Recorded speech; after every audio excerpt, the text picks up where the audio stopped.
Welcome back to the European LCS, where Vitality is setting up on stage to face Splyce in just a few minutes. But earlier, Quickshot caught up with the coach, Shawns, and Rocket's I'm So Fresh. So let's take a listen.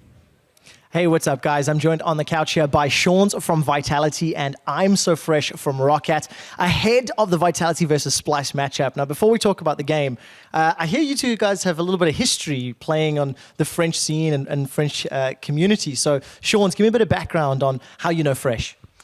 Okay, so basically we were on Millennium, like he was the jungler and I was the substitute jungler, so he was way better than me back in the days and maybe still now. And we managed to like add some sort of rivalry all together, but in the end, like it's not that important because it's online, so.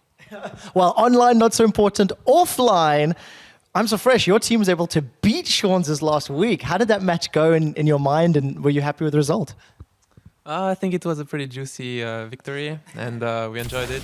But honestly, after we won, I felt quite sad for him because they were pretty much the hype team and losing on the first game of the LCS must be quite an upset. So yeah, I wanted to say something to him, but then it was not appropriate. So.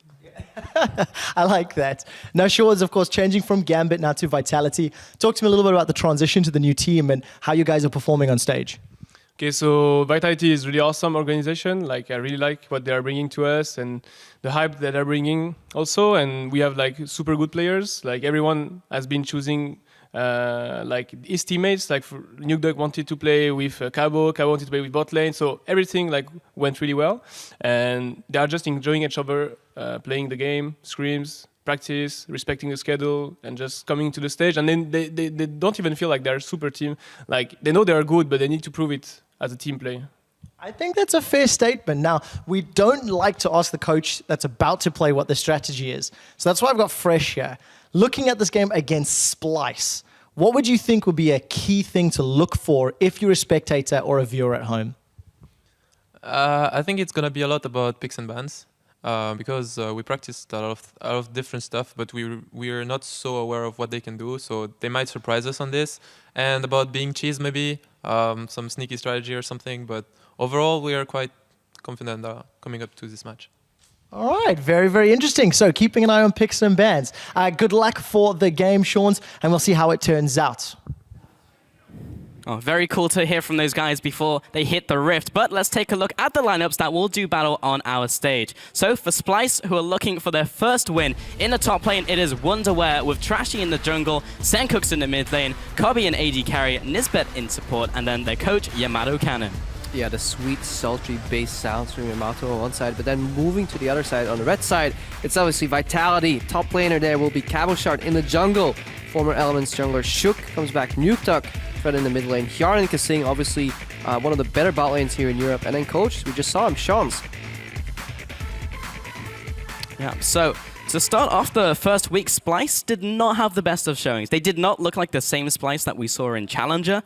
Their draft wasn't particularly good, but Yamato Cannon did say out on Twitter that the first week of LCS was on me. Our draft and preparation was not good, but he did say that they will learn. So I mean, what else are you going to say? You know? That's true, but it's good that he said it. These boosted players, you know, it's all their fault. If I was playing, I would know, but like, yeah, I like that he owns up to the mistake, but honestly, it's the same story for Origin for me. I feel like we're getting to a point, you know, in League where you can't just go, you know, my bad.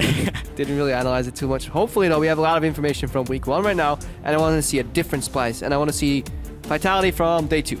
And it all starts here with the picks and bans in the draft, because that is where they faltered, at least for Splyce. So the first ban out will be the Trundle coming in from Splyce, and the Gangplank.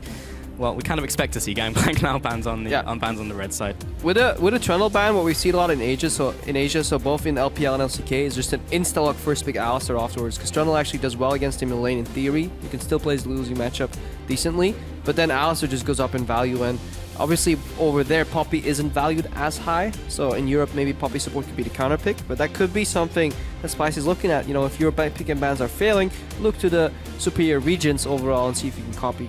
See if you can learn anything from those regions. And Fiora will be the next ban coming out, along with Ryze, one of the highly contested picks coming out there. Quinn actually coming out as a ban, so maybe some of the potential cheese that I'm So Fresh was hinting at as Trevor was talking to them. And Lulu will be the final ban as well. Still very high pick and ban rate on that champion. First pick, once again, going to be the Tam Kench. Insta-lock Tam Kench. I think that's a good opener from Splyce. I like the reaction here from Vitality with Kalista and Graves. Graves, super strong jungler, maybe even top laner, so he can actually push in the Tam Kench over and over, hopefully get out of there. And Splyce, they have answers available though. They can pick Poppy support to completely annihilate the gap closers from both Graves and Kalista overall, or they can just go with what I consider very meta picks here with the Alistar and the Elise. Yeah, pretty meta. Not too much to mention on those. Just good engage, tanky front line. Elise can go a little bit more damage with the front line picked up there. Nukedog instantly locking in the Morgana though, so can be a flex. Interested to see where that one goes. We actually saw a Morgana mid yesterday. Yeah, so if that Morgana goes to support, it's actually tricky. Kalista Morg lanes pretty well because obviously double ranged and poke, but a good dual lane with Alistar should be able to lose that lane gracefully. And what happens is in this meta game, when you're having like, you're setting up for 4 picks with a lot of range right here, you may actually lack tank and actual engage, especially since this is not a siege poke comp. You're building skirmish and pick off with the Graves, with the Kalista. I'm not sure if the Morgana will work that great. We saw it earlier in LCK today too, when there was like a Nidalee jungle and a Morg, you know, but nobody was like starting the play. Everybody wanted to follow up on the play, and that may be a little cumbersome here for Vitality overall. Especially when it's all on that binding as well to land. So Graves looks like it will probably be in top lane now because Lee Sin's been locked in, so probably not going to see Lee Sin top lane anymore. So that is an interesting dynamic, and with Tam Kench almost certainly being in the top lane, like you mentioned, he will find it very difficult to wave clear up against the Graves, who will just queue the wave, and then Tam Kench has to CS under tower. Waiting for the next 2 pickups to come in from Splyce, hovering over the Corki right now. Yeah, I'd like Corki mid Ezreal AD carry here, not the other way around like you saw last game. I think blue Ezreal lanes fine into a Kalista matchup, especially if Alistar is there. More importantly, because you can free up the Alistar to roam, and Ezreal should be able to farm on their tower decently well to avoid most danger, and just lane pretty safely because you can always range farm with Q. Corki is okay, it's a little trickier. You do have all-in potential with Q flash from Alistar. The level 3 spike on Corki is a little stronger, so both work, honestly. Both AD carries that can play safe enough, that enable their support to roam. And then we're looking at a Twisted Fate in the mid lane. That's risky though. Blind TF on this patch. I talked a little bit about to Feb, and he's like, yeah, you never go a blind TF here. Just so risky. And it has been punished in other regions too. So I need to see what Vitality can do if Nukta can just win this matchup straight up. We saw Sencooks actually pick it up towards the end of the summer split and actually had some pretty good results in it, but if you pick it up into a potential counter pick onto Nukedog, maybe not going to perform so well. Yeah. Against challenger teams, he decimated the side lanes, but it's going to be hard, especially with Morgana potentially in the side lane. The Black Shield comes up and goodbye stun. They could take the, what is this, Giants promotions last year pre-spring, I believe, approach, where Frederick was literally camping mid, and you'd have gold card into Cocoon and try and like snowball the lane that way. So you can shut down a pick like Ahri incredibly hard in the early game, but if Shook counter ganks and they see the Cocoon coming and they flash it aggressively, or they flash out of gold card range and turn it around, the damage will definitely be on the side of Lee Sin and Ahri. So very interesting to see how that matchup will play out. Need to keep our eyes on Sencooks and what Vitality is going to do about that early blind TF pick. With Vitality picking up the Ahri as the last pick, though, that moves the Morgana into the bottom lane. So we were looking at kind of the skirmish composition building up, and it still seems to be what we have right here with the Morgana thrown in. Taking a look at the other side, got the poke as well from Splyce, as you mentioned. No tanks and no what you could call pseudo tanks, call it what you want. You know, there's been talks about how Kindred acts as a tank. But I'd rather call them time savers. So stuff like Lissandra that can go into the enemy team, self-ult, then zone S. It just buys you time. Kindred ulti as well, it buys you time. Right now, Vitality, they have full squish and they have nobody to buy them time. So if they get behind, TF gets to late game, Tahm Kench gets to late game, they may have a little bit of issues. And Nukedog was swapping up to the cleanse as well just before he heads into the loading screen. So we'll see how that one works out as we get into this game. And yeah, the TF coming in there. Once again, you can see those full team compositions on your screen. Once again, make sure to use those hashtags, hashtag SPYWin and also hashtag VITWin if you think Vitality is going to take this game and continue their improvement from day 1 to day 2 in the first week. Because it looked like a different team, honestly. Yeah. But we are about to get into this game. Crepo, the second one that we will be casting at least. Splyce going up against Vitality. Can Splyce actually bounce back after week 1? Because they didn't have the most fantastic showing. We're about to find out as we head into the Rift. I definitely want to see Vitality from game 2 last week. Obviously, the draft was a lot better. Yeah, both teams definitely have clear, different approaches to the game. Win condition-wise, what they want to do.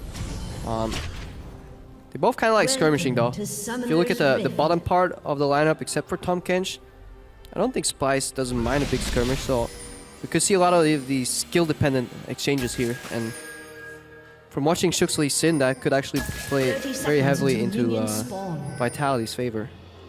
Well, speaking of Shook, he did see the invade there by Splyce, and they put down the ward off to the top side as well from Cabashard. Going to be able to clear away this ward. And Hyanin putting down a ward on the bottom side to see a potential lane swap come out. And the crowd goes mild for that ward kill. Can't believe we're still cheering for that. Kalista Morgana basing. Taking a look at the matchups. Minions have spawned. Kalista Morg should be able to push in Corki Alistar. At least put some pressure. All depends on the binds. Q Flash is the answer there. If you look at mid lane, Ari should have pressure on TF early in like the first 2 levels, I feel, but eventually it's hard to judge actually. I feel like whenever I see a TF, he can push if he wants to, but he overextends really hard. It's need to see which player actually wants to push. But definitely once the junglers get in there, double CC, of which one is like targeted CC, is incredibly hard to deal with for Nukeduck, and that's exactly why he's running that cleanse. Vitality hit the lane swap there as they were just floating around the mid lane and then only went through the wards that they knew were placed down just a little after. So now they're heading into the top lane, and Splyce already had the bottom lane in the bottom lane. So you can take a look at the Keystone Masters as well. Bond of Stone this time from Nisbet, a change from last game where we saw the wind speakers to give the extra resistances in team fights. So just different goals from team compositions. Yeah, Bond of Stone may actually have a bigger merit if you're looking at situations where Vitality might not actually group that much, but be more in skirmish areas, and you don't really want to buff resistances, whereas opposed you just want to soak as much damage as you can, avoid assassination. Kasing stopping the counter jungle here, but Vitality clean 2 camps at their side, 1 camp actually only on their side before moving over, whereas I feel like at Splyce, I think they got the full triple camp there, barring a small wolf. Shook is solo jungling right now. Cabo must have grouped already, we can't really see him. Now we see him. Yeah, there he is in the top lane. Does a lot of damage to towers early as well. So a bit of a trade-off here. Vitality, they rather have the lane swap go quickly, get the tower that quickly, bounce the wave, whereas Splyce, they got more jungle camps overall. So overall experience gain maybe ahead of them, but the tempo is on the side of Vitality. Nisbet and Cubby pushing him down here, just waiting for the minion wave to arrive before Wonderwear heads towards the tower and starts licking it down. He should be able to take this one out fairly quickly. Going to be slower, of course, than the push from Vitality, as they're already taking down this turret. Want to see if they give all the gold over to Cabashard or they decide to take some of it for themselves. Looks like they will back away. Actually, interesting. This must have been a fail predict here from the Vitality lineup, because in theory, Graze is a push in the top lane that likes to just farm, get a lot of CS, and just tries around pushing the enemy and whittling away at the tower. Ironic as well, if you look at Splyce's side, TF likes a big map. He likes long lanes because it gives him more places to teleport to.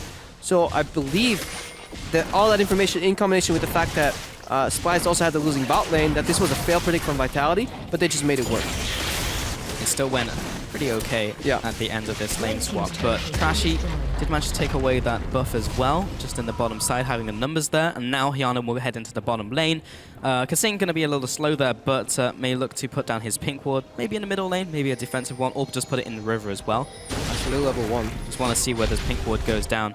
Yeah, still level 1, because he did take the gold from the tower, but didn't get the experience from the mini wave as it went out. So yeah, we see the standard lanes up here.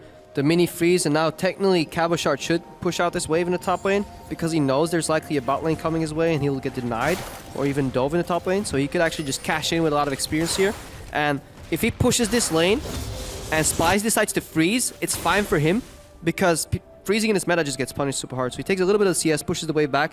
I like that as opposed to just, oh yeah, I can freeze this lane. It never works because they're out to push you off. Or look at who's coming here. Nisbeth is coming, Trashy is coming, Cabo was aware. He cashed out with a lot of CS, and that puts him in a big advantage compared to Windleware. And this is where you reap the benefits of that tempo in the early game. This is why you want to be the first guy to kill that tower, because it helps your top laner get ahead. And ahead he is 21 CS to 7. Bottom tower now going over to Vitality. Nisbet in the top side will also push this tower with that triple man stack. Going to be a little slower than the bot side once again, so still maintaining the tempo. Vitality are slightly ahead. Cabashard, I want to know where he goes in terms of item build as well in the top lane. We've seen a lot of variation, one in the jungle grade, also in the top lane. Ghostblade has seen some play, also so has the core of Maw and Sterak's, which makes you literally impossible to burst from any mid lane. It's a mid laner's nightmare.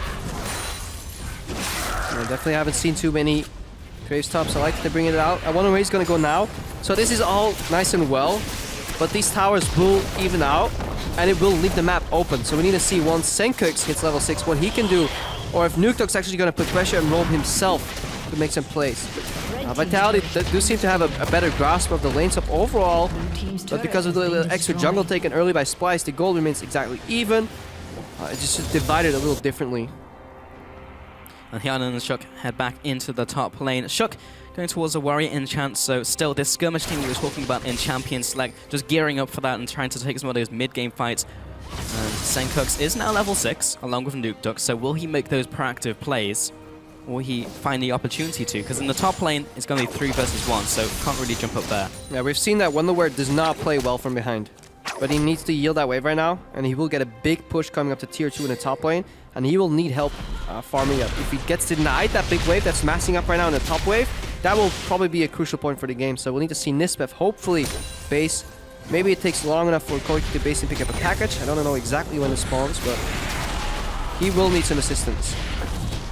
And the Herald going over to Vitality as well, happening to be on the top side of the map because of the lane swap and how it all shook out. And that will go over to them. So I want to see who they give it to as well. It may indeed be Shook, so he can go for the push, or maybe Kasing as he heads up there. It's going to be Shook.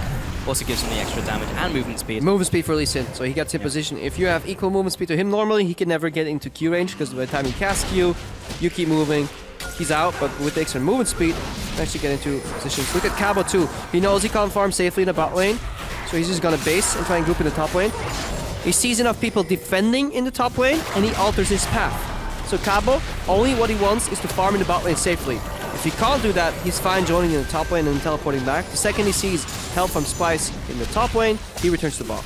And Vitality is still slightly further ahead with the blue spawn. That will also go over to them. Nukeduk was even able to head over and just take it with an Orb of Deception. So that goes over to the middle lane on top of the Herald that Shook now has. So Vitality slightly ahead in this game after the lane swap shenanigans. 600 gold in terms of that one. And continue to push in the top lane. Wonderware will find it difficult to clear this wave by himself, but Hyanan and Kasing back off. Yeah, and Cabo froze. Like, he's freezing right now in that bottom lane right now, and that's actually pretty rough right now. Cobbett did not manage to push it in, nor did Cobbett push super slow to deny any additional CS or stack a big wave that he can then use in turn for a map play. He just kind of very meekly pushed it in, left some creeps there, and Cabochard is reaping the benefits right now.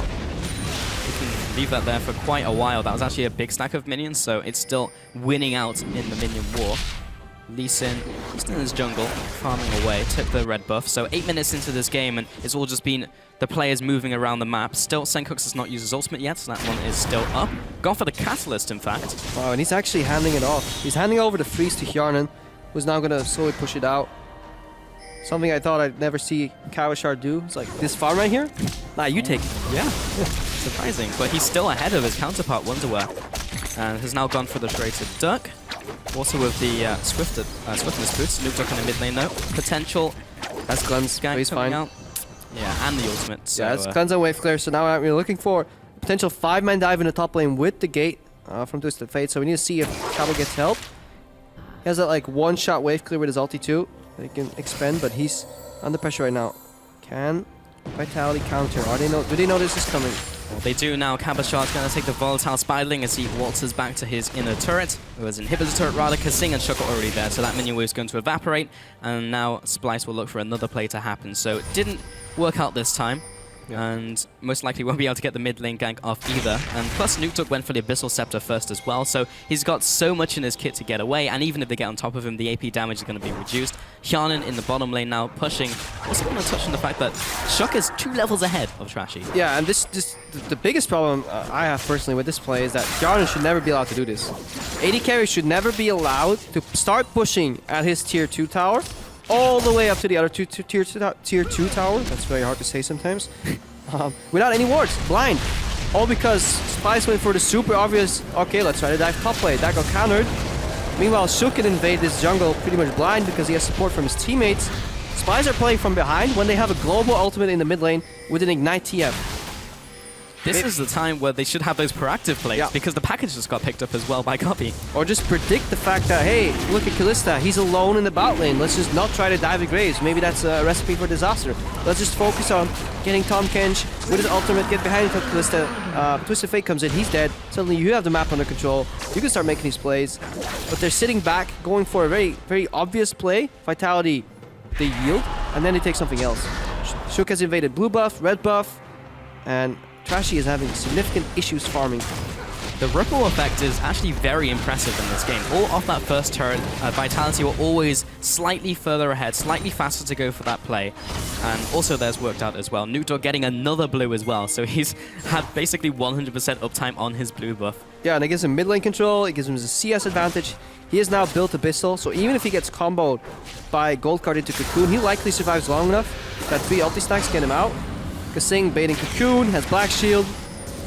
They see them coming from a mile away because the vision right now is there for Vitality. Look at the river, triple pink ward combo. That gives Nuke Dog a path that he can move in unspotted, that he can then put pressure on the map. What type of situations are we looking for Splyce to get into? Because maybe if they get a pick onto Nuke Dog, or Nuke Dog gets a pick the other way around, that's so much damage. He knew exactly where that Cocoon's going to end and then trades back. Like, look what Nuke Dog just did. He annihilated a triple gank, still has pressure in mid lane. That's a red card, that's the wrong one. Clears that minion wave, it was all intentional, I swear. Now, Nuke Dog just with 1 Q clears that whole back line, and the wave clear just from Ahri is so strong, and then Cabochon turning up with the Q, that minion wave is gone. Yeah, so security in mid lane in terms of wave clear.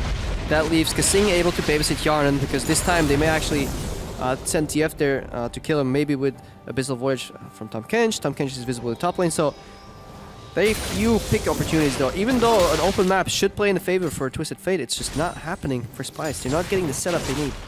Not getting the setup. Sankuk still has his ultimate to be able to be used, but even if they get, also if they get caught into a situation where it becomes a skirmish, Vitality are ahead in most of their respective roles, if not all of them. So they'll probably end up losing out in those fights as well, unless they get the numbers advantage with the Twisted Fate from a setup situation by them. Shook is actually going to be seen out by this ward, so they have that little bit of information. Can they make anything happen from it? Sankooks is leaning towards the top side of the map, and a lot of pings are coming out from both teams. So ultimately, it looks like this is going to fizzle out. Yeah, Wonderware is just playing catch up. He doesn't push the waves as quickly as his counterpart do. Shook, this is what we're. Observers, please. Why are we zooming in on a pink ward? We do not enable cheering for wards here. Oh, we just did. And we're back to. If Rift Scuttler is the. Or Rift Herald, rather, is the main objective on the map that people are taking twice, it means you generally have a boring game. Something's going on. Yeah, I can't disagree. Now, the Rift Scuttler as well, about to go down. Destroyed out there by Splyce as they move into the middle lane. Hyanan going to do a bit of damage to this turret, and then Sankooks is going to wave clear it because he's Twisted Fate, and he does that. Yeah. So yeah, apparently the reason we zoomed into that pink ward is because it lived for absolute ages. So nobody spots it in the... Producer just yelled in my ear. Didn't you know that ward was alive the entire game? Now it died. Yeah, if you place it in your base, then it lasts for the whole game. Yep. And if you're winning, they'll never get it. Best ward stats, man. Yeah. 100% pink uptime. Nuke Dog. Waiting in the wings. Pick here and Trashy. That's finds enough. Trashy almost gets the kill with a small combo. He could have actually just ulted in there and ulted out. But yeah, but it's suicide. So that's when you trade. That's when you gotta look. A lot of players go in for that kill, but what did you just get? You chunked out the jungler. You would. I know. I likely too at this point. I'm that bad. But you would trade 100% of your health potentially for 20% of his. Whereas killing people is nice for gold, but if you're playing the map, chunking them also sends them back to base for an amount of time. That's when you can set up a map play that then they have no counterplay to. Everything Splyce is trying to set up, something goes wrong. Like, the gank gets spotted, the jungler gets put to 20%, suddenly it all falls apart and they have to set up again. And Vitality is a smarter team, they'll see it coming right now, every single time.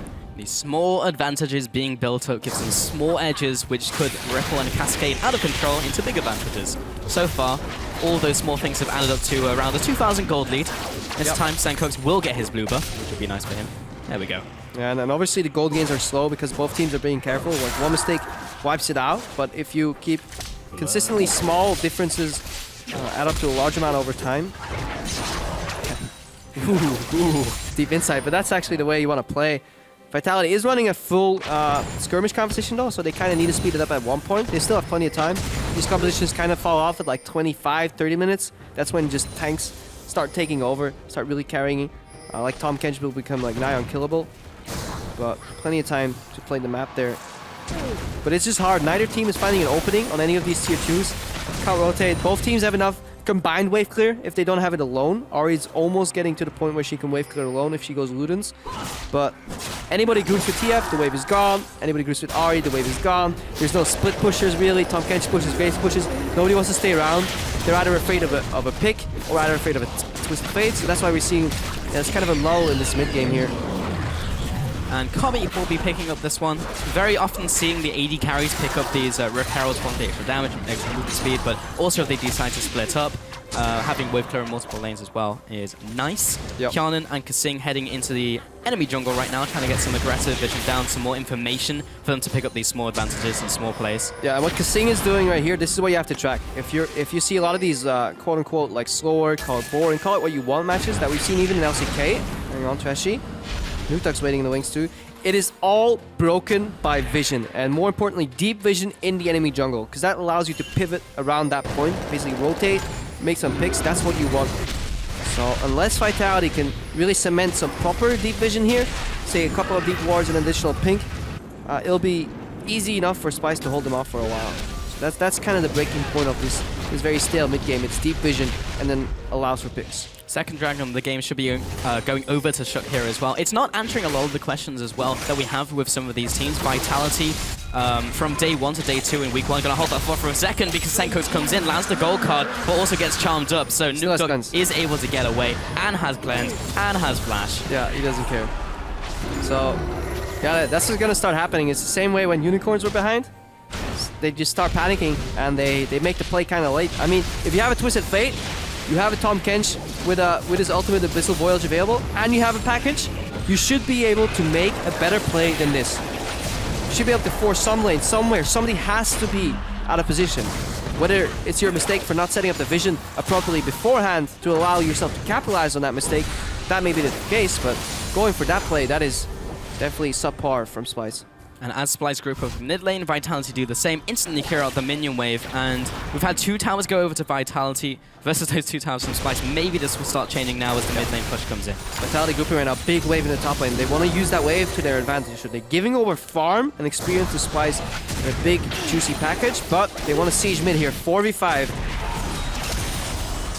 Gets the charm onto Nisbet and the Thunderlords, gets some chunk out, but the wave clear coming in from Kobe and Senkox is pretty big. Opting towards the Rod of Ages in this game rather than just the pure damage from like a Lich Bane or a Ludens build.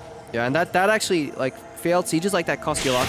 Not only do you give over the big wave, you allow Splyce to build a big wave of their own. They have kind of played, they get the momentum, because you have to fan out again, you have limited vision, so you need to make sure that you actually get the tower of that place. This actually helps Splyce a decent amount. Good try by Vitality. They try to make a pick. Hunting Wonderware right now. He's tanky though, he's not gonna go down. And look at Nuktuk as well. Complete fog of war around that area. He can't even commit. Even if he technically could kill him 1v1, let's leave that in the middle. He can't, but there's not enough vision to make that play. Trashy could be there, and indeed he was. Kobe now roaming as well. Doesn't have the package, and Nuktuk going a little far forwards. Gotta respect him. He's out of vision, and he respects it. He just goes back to base. It's literally a game of counter dots. If I don't see 4 dots on my minimap, I back out, because that means at least 2 of them can be out here. And if there's at least 2 of them, I'm probably dead. I'm probably the guy that's going to walk into them. Showing restraint, though. Many other players, such as myself, would go for that next minion wave. Just one more. Just one more. Another one. And then Cabashard in the top lane, though. Taking a look at this item build, because I was questioning what he was going to go for at the start of the game. Senkox. He's just going to clear the wave. Goes for the Maw of Mount Mortius to mitigate some of that burst coming in from a fairly heavy magic damage quadruple composition. magic damage comp, so didn't really touch on that. That's actually combined with the Aegis and the Maw, even though we talked about Vitality not having any tanks, still lost a pretty long while here. Fate's Call comes in, Kasing is thrown in. It's onto Nisbet though, and he has his ultimate, jumps in, comes in with a flash, and knocks Cabashard into the team, lines him up for a good Q, but that one will miss, and Shook comes in, lands the Q onto Nisbet. Will he decide to jump in? Now he does, once the ultimate has worn off, and that is first blood, ladies and gentlemen, at 20 minutes into the game. First blood goes down, finally. Oh, Shook looking for a follow-up though onto Wonderwear. However, it is Wonderwear after 20 minutes of farming, and he's Tam Kench. Yeah, and after all, it's where? No, the kid was. Better look next time, Crafter. Yeah, better luck. Yeah, so we'll wait till we get the replay of that play here. Vitality looking to capitalize with a potential tower, because quite some things went wrong. Also, it was the re-engaging team that ended up getting first blooded. that usually means there's no control in the game. I know I've been really critical here, but really good opening from Vitality. I like that they went for the play, because for Vitality, that play almost had no drawbacks. That was almost the ideal counter play from Nisbeth, and it still didn't really work out. We'll have to see how much that gold card from Senkux actually influenced that fight. So Vitality, they want to open here because Nuketook is collapsing and they have Tonk Engine in the bot lane, so they know they'll be 4v5 if Shook comes in. Beautiful R into Q flash here. Senkux flashes in and hits Kasing though. That's questionable. Trashy's out of the fight. Good Graves AoE. I think even if that gold card hit anybody except the support, that fight was still a clear win from Vitality. So good fight from Vitality, and Nisbeth, yeah, did he make the mistake re-engaging? I think it's good to go for that clutch play where you get a 2-man combo. Wunderwear walks in and then flashes out, so you see just Splyce not ready to make any play. They panic react and then they do it poorly. Mid laner flashes into gold card to support, well they used every single ability, so definitely lacking in overview. It was a nice idea though, as you mentioned. Nisbet's going to get CC'd up here very briefly, and the mid lane seed comes out. But as everyone from Vitality arrives in the mid lane, they'll clear out this minion wave. Spooky Ghosts come out, one goes on to Wonderwear, but he finds Nisbet, and Trashy also walks away. Fun fact, that was the latest First Blood, what a shocker, of LCS so far. The other one was at 16 minutes, so a big difference already, and that was Giant's Elements. We're going to have another player in the mid lane. Oh, Gold cast the minion! He had that one coming, and Hyarlan will drag back Kasing into safety, and nothing happened. I love the ripple effect. If Morg's ulting somebody and you pull her out with face call, you kind of go, no, my tethers. But yeah, Senkux with the ultimate mind game, where you don't want to waste gold card on Black Shield, just throw it on a minion. Usually you do it to BM. This time, yeah, I think he's nervous. He must be nervous because he's a better player than what he's showing right now. Or Splyce, they all have a lot of good players, but it's just really not coming to fruition. Good Black Shield by Kasing though, and that's why it's so hard to deal with Kalista Morgana as a TF overall, because if you go for the Morg, she gets Fate's Call. If you go for Kalista, she'll have the Black Shield. Unless the Morg is selfish and Black Shield herself, never do that, then yeah, that's the only way you can actually get a kill there. So Splyce went for the proactive play, but it's kind of late again, you know, 4,000 gold behind. Very obvious in the short lane. The map is completely wide open, but they actually go for the shortest lane possible, and they don't find a pick.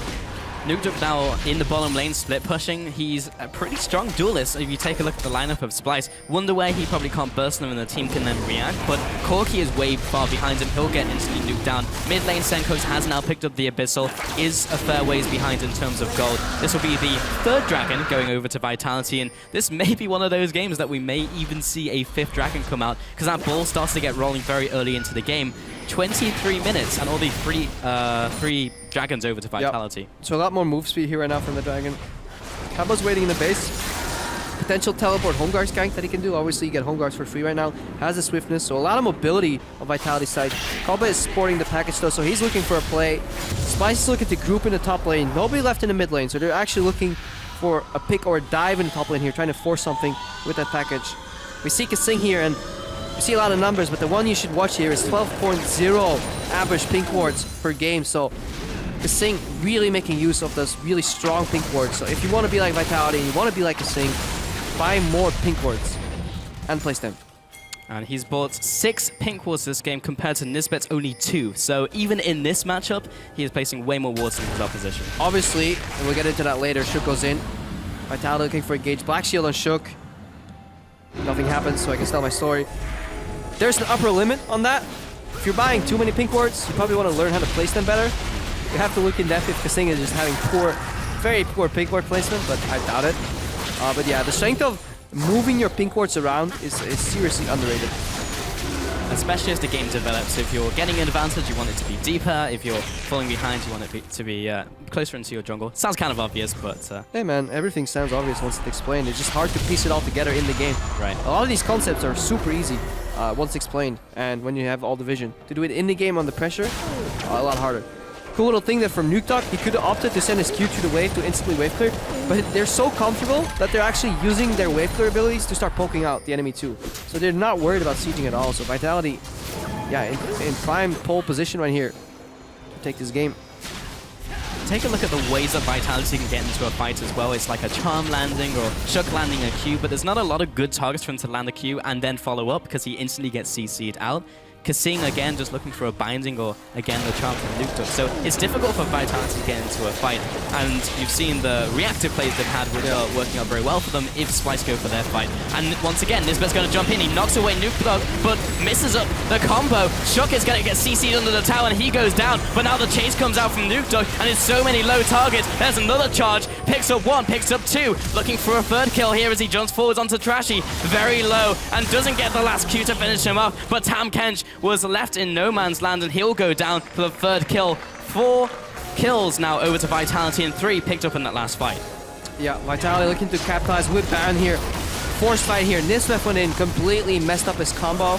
Maybe he was trying to do something that we saw Hylissang do last week as well, where you want to knock him into the wall, wait a fraction of a second, then knock him up, maybe to cancel one of the ultimates from Ahri. But it's risky. You knocked him straight over the wall, did not get the combo. At that point, the fight was already lost, and Vitality capitalized with 3 kills, barely 4, and get the Baron. Let's watch that again. So Nuke Duck opens the charm. Good reaction. Yeah, with the speed that he was trying to combo, it is likely that he actually went for a combo and he failed it. Good kick here from Shook. Overall, Vitality comes in. Tjarn is really strong. Kasing is just peeling. Wunderwear gets rendered in the back. Just not enough damage after that initial burst. If that fails, if Splyce can't get a combo into straight assassination, they just don't have the damage to win these fights. Especially if Wunderwear is soaking damage, but nobody's returning damage. Just 5 damage dealers on the side of Vitality. It's so hard to deal with, so you need to blow them up. You need to use the fact that they're squishy, and you're not. Splyce could not do that in that fight. Also, for anyone out there who's like, ha, he messed up his combo, it's actually a lot harder to get the ones that are further away because you have to time it right versus the ones where you're right next to them and you just go click, click, and then you actually have to wait a second. Also, with the change in timing, a lot of people who used to play a lot of Alistar, that definitely messed people up. Yes, we've had a lot of time now between that and now with the change, but still, it's one of those things that you can see play into matches, and we just saw it right there. Completely agree. Also, if you're playing on 8 ping in this realm and environment, a lot of the gaming houses here in Germany, internet providers, give you like 40 ping. If you're unlucky during peak hours, it's 60 ping. That drastically changes the way you have to combo. It is no excuse. It's just a little more context. But overall, yeah, just you gotta be confident you're gonna nail that play because it's a game changer if you mess it up. And also when he's only one of the few players on the team who can set up those plays, the 2 proactive plays we've seen from Splyce have been from Nisbet. Yeah, and at least he's going for it. I like teams that are not afraid to make mistakes, and at least are making them, rather than teams that don't do anything at all. One little note on the combo before we move on is like with the old combo, there used to be a way you could execute it by holding Q at the end of it, and it would kind of auto cast once W was over. As far as I know, that's no longer possible. So a lot of Alistar mains that had a really easy mechanical combo, like good hit ratio on it, like Mithy, for example. He never missed a combo. He started missing a lot of combos with the change, so definitely rough. Oh, I know that one. But yeah, Wunderwear down here in the bottom side of the jungle. Cabochard pushing this one in very quickly. Now that there's Baron buff, it's really opened up the gold differential. We didn't really touch on it, but Vitality with that Baron have just taken so much on the map. Almost 10,000 gold ahead now from that 4,000 gold they were sitting on for so long. Yeah, and we're seeing some of the weaknesses of this composition. Running tank and then multiple damage dealers is usually fine, but they're all the same sort. Corki from behind is majorly magic damage since he relies on rockets. TF purely magic, Elise purely magic damage overall. And every single member here from Vitality is picking up defensive. You have Marvel Melchius, Lockhead, later on Banner of Command on Morgana plus Black Shield. You have QSS finished on Tjarn, and then Nuke Duck can cleanse out of CC. With the Abyssal, everybody is picking up little snippets of magic resistance overall, making them overall as a unit actually pretty tanky. Which is not what we thought was going to happen in Champions Day. We're expecting to go for more mid-game fights and more skirmishes, but we've only really had 2 big fights that have happened this game, and that's just allowed them to itemize very smartly, as you mentioned. And Shook will head into the mid lane. That was another Dragon going over to Vitality. Now the tipping point, the 5th one, will give them Aspect, which is quite big. And Shook doesn't quite get especially for 5 damage dealers in these fights. That's going to be the droplet that makes the bucket overflow. If it's not already overflowing. Pretty rough one out. 10,000 gold behind from Splyce. And a familiar situation that we saw them time and time again last weekend too, just left with very little amount of counterplay. And the few amount that they do have, they are misplaying it. But they're a team that are still growing. Obviously, their goals is, I think, middle of the pack team that wants to aim for like the 5th, 6th place in playoffs. Still attainable after a 0-3 start. But definitely to start doing more work. The spooky ghosts come out. And this is the patch where they get progressively more spooky, because yesterday when we were doing the European Challenger Series qualifier finals, it was only 5.24, so only a consistent amount of spooky. Yeah, that's actually a good change, because you can really tell whether it's worth running around trying to like walk away from like, ah, no, don't get me, or whether you just yield and just take it early. And then because on the short end, it's only 2 seconds now in 6-1 versus 5 if it's at the very maximum range. Before, it was 4 seconds, and that was horrible because you almost had to flash if someone was around. Also, now you can gauge how far they're away too. If you see a maximum spooky ghost come at you, yes, you may be slow for a while, but you know that it's been traveling for a while, so you're actually likely not to get caught. Unless someone else is hanging around there, ready to pounce. Lurking in the shadows. No. But Nuke Duck going to be taking a blue buff. So interesting. Take that one away, but that's the most action that's happening on the map currently. You gotta work on your like National Geography like color casting there. Or Yeah. In the wild, we see Nuke Duck pouncing on the blue. Oh, he got it. He got his quarry. Yeah, not quite David Attenborough just yet, Crepo, but we'll get there in about that 2 guy. years. I was looking for his name.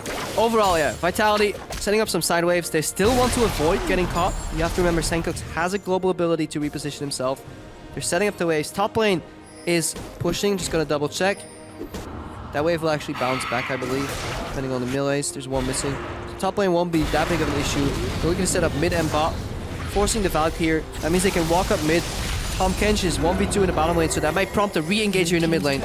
Potentially engaged coming out. Senkox immediately bound up by Kasing though, and we'll get the CC down, but the composition is very squishy from Splyce, but it's actually Nuke Duck who is the first one to go down, and this is actually an advantage to Splyce. In the bottom lane though, they are taking so much. Yeah, Wonderware is just watching them take the base. That's just sad. So that was a good engage by Splyce, because usually your tank can keep them off a little bit, or at least maybe eat Yarn here. Yarn should be down. Got him. Wonderware, I want to know if he could do that a little earlier. It sounds like he shouldn't be able to give up 2 towers and an hit before he can deal any semblance of counter damage right there. But good pickup, good reaction. This is what we don't see from Splyce, you know. Vitality, you get greedy, you send 2 peoples in the bot lane. We will teleport in with Twisted Fate.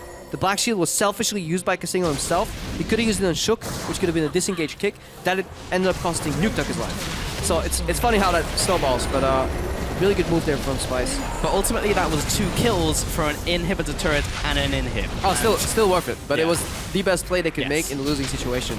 Again, they did make another proactive play, which is good to see from Splyce. Yeah. Well, technically reactive. Call it what you want. They made a play. Yeah. It was good. They did something. They did things. People died. Inhibitor just dropped. League of Legends. We had some action. It was Resident Sleeper for a long time in this game, but based in this bet was making things happen for us. So that's I'm actually going to go back on my screen and see like what Wonderware was doing. Oh, so what actually ended up happening is there's no action on the main screen. Nope. That always happens. I got you. Yeah, you got me. You spotting me? Yep. Wonderware actually ran to the fight.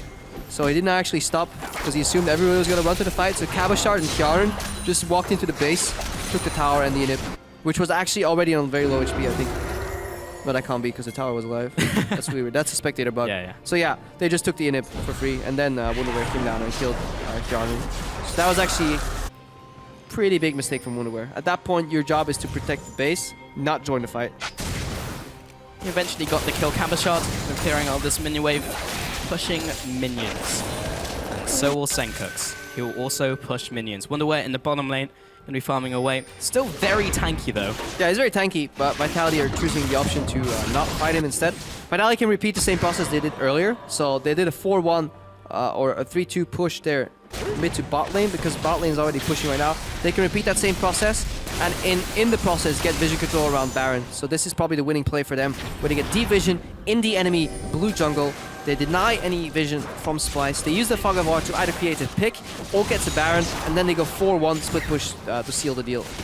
And now Baron is being pressured. All the vision is going over to Vitality, and they'll head back into the mid lane. Again, trying to get a pick with the Spooky Ghost, but not quite there. Maybe they'll be able to get something done. Yeah, good reaction by Vitality. Some teams tunnel vision on that bait, but you really want to make sure you push out mid, go back to the ward, push out mid again. We see an engage here, finally from Wunderwehr, eats somebody, Abyssal Voyage goes in. He's so far away from the team though, but it is Nisbet who comes with him, so he's very tanky in his own right. And once again gets the pick onto Nuke Duck, and that's the first kill of the fight. Hyanin picks up Kasing, but he actually doesn't go through the wall. Gets the CC down onto Kobe though, but the rest of the team is not with him. He has to flash away. Sencook's looking to get in range, and that's the second kill of the fight. Splyce may be coming back into this. That was a great engage from Wunderwehr. Carries in Nisbet, he Q flashes in, 3-man pulverized into knockback onto Nuke Duck, who flies straight into the cocoon. This was finally what we were looking for from Splyce, and fantastic engage, and honestly, Vitality did not see it coming. And it had to be this timing as well, because Dragon just spawned, and this would have been the 5th one of the game for Vitality, now denied for Splyce. But this fight usually leads to a Baron. Right now, Vitality had 5th Dragon pressure, so Splyce had to opt to take that off the table first. They may head to Baron right now, but with death timers approaching, 15 seconds, they can't actually capitalize. They get a first Dragon, which is great, but they could have had a Baron if they managed to sneak at least one Dragon earlier in the game. Very true. Cabashot just up there in the upper side of the jungle, and it's difficult for Splyce with that bottom inhibitor being down so far away from where the action will be. Luckily, Wunderwehr can do a decent job of clearing out these minions, and he's the one with the teleport, so they should be able to react to Baron if it started up by Vitality. Yeah, he played that fight a lot better, so we gave him some criticism earlier, but he soaked a lot of damage, and more importantly, he was actually purposely walking the skill shots, which you have to do on Time Kench, to create room for his allies to really carry that fight. It was a good engage as well, bringing Nisbet with him, the other tanky member. It's always wondering, like, Tom Kench comes in, it's like, who does he have in his belly? Oh, it's Alistar, run. Yep, get out. Nuke did not in that last fight, but he still has his flash and cleanse coming into this next fight. Actually, not a lot of summoners were burnt. It was actually only really from the supports. We're going to wait for this Baron setup to come in now. Yeah, that's the problem. Now they can bait Baron, and they don't have the trigger on the Alistar. They don't have the Q flash. Senkox does have ulti. Wunderwehr does have Abyssal Voyage available, but he actually needs to land behind the team right now to actually flank.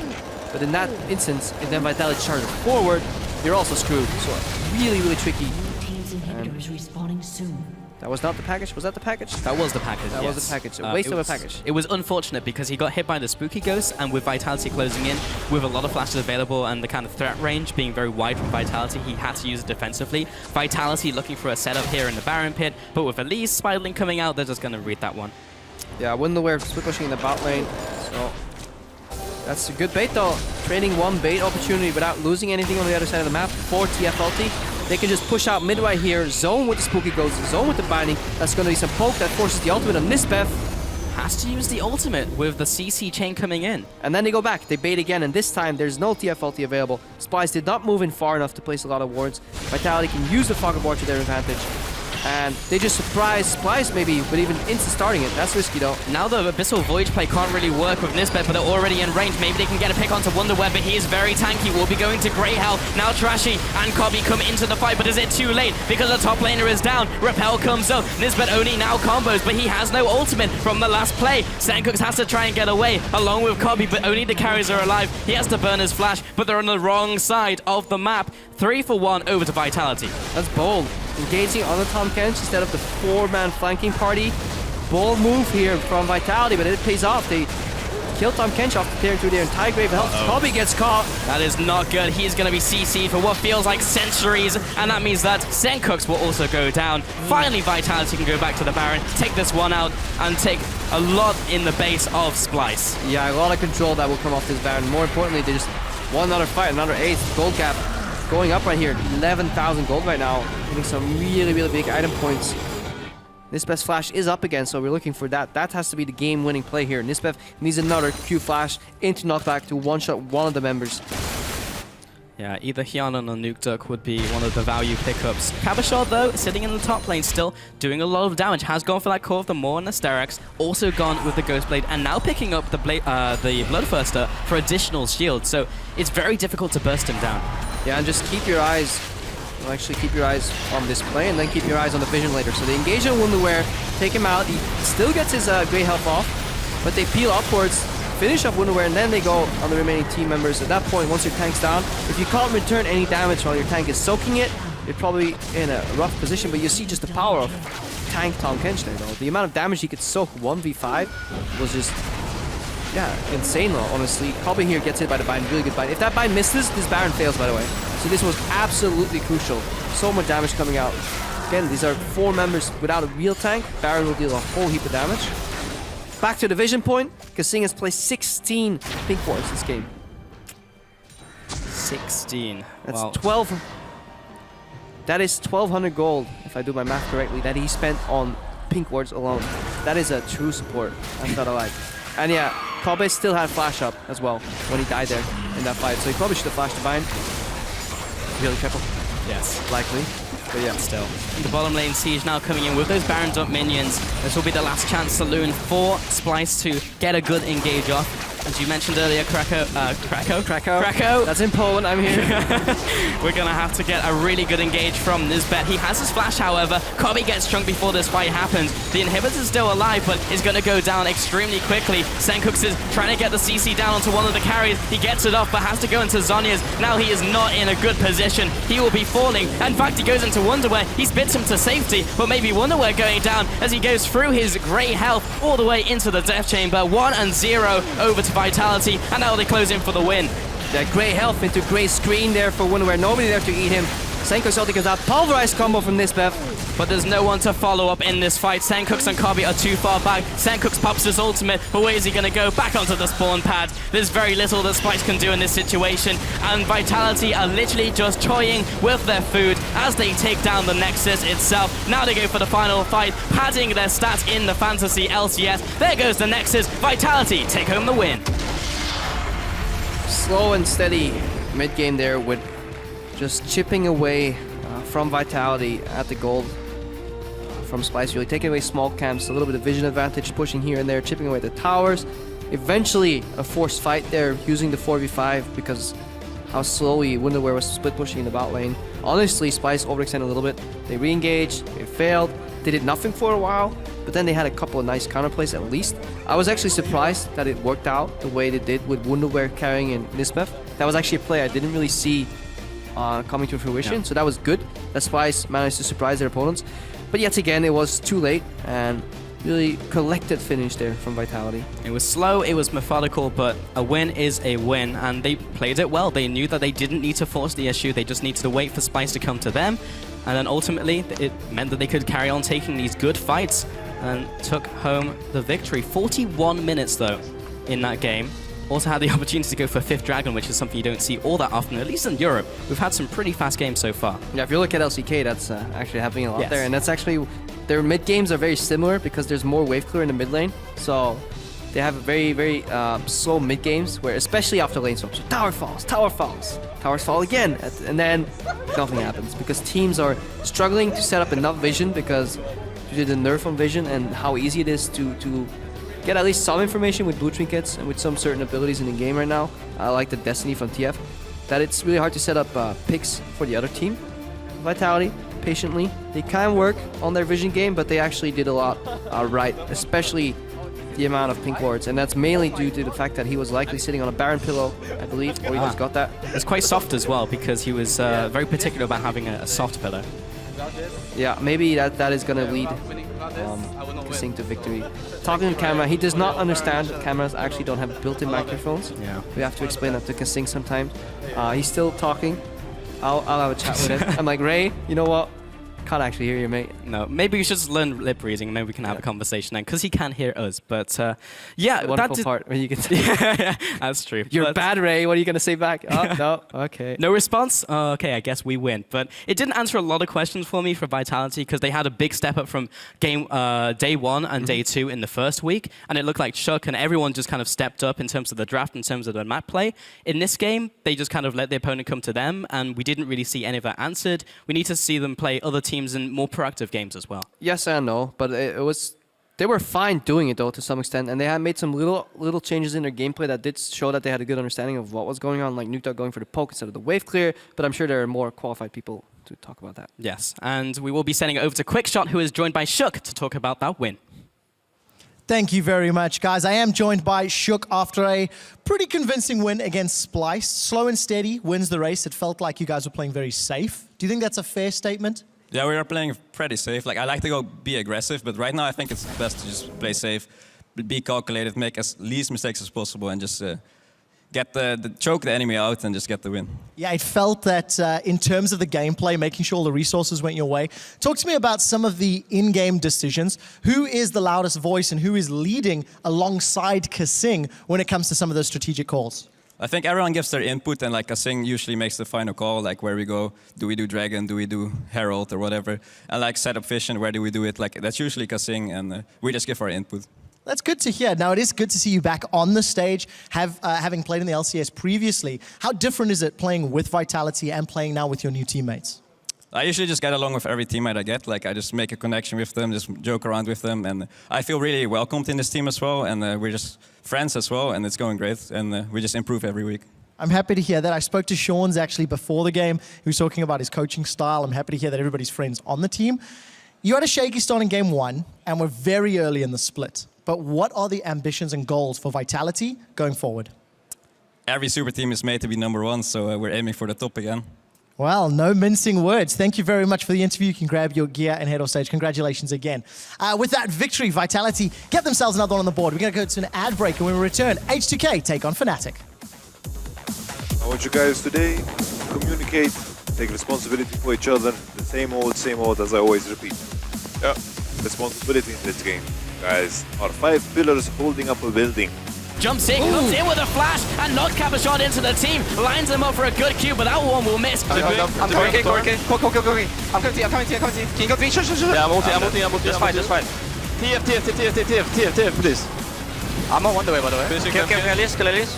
Bound up by Kasing though, and we'll get the CC down, but the composition is very squishy from Splyce, but it's actually Nuktuk who is the first one to go down. To Wonderware, he spits him to safety, but maybe Wonderware going down as he goes through his grey health.